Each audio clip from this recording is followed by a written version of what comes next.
আসসালামু আলাইকুম রহমতুল্লাহি ওয়া বারাকাতুহু।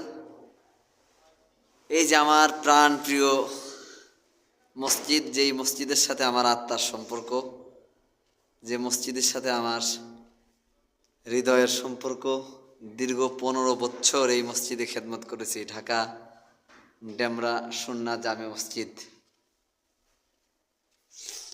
আল্লাহ তাআলার এই ঘরে ছোটবেলা থেকেই এলাকার মানুষের কোলে কাকে থেকেই আমি লেখাপড়া শেষ করছি।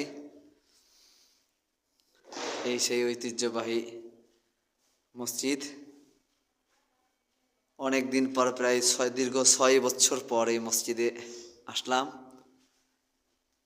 এই যে আমার কাঙ্ক্ষিত খুব কাছের মানুষ, যাকে সবসময় মসজিদে পাইতাম, আমার মনির ভাই। হ্যাঁ, কথা বলে।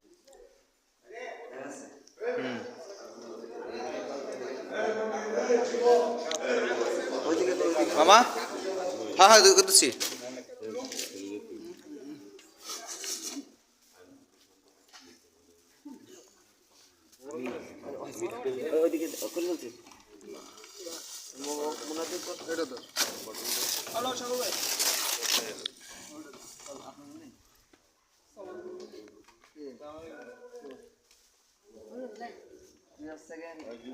আইতেছি মামা, বললো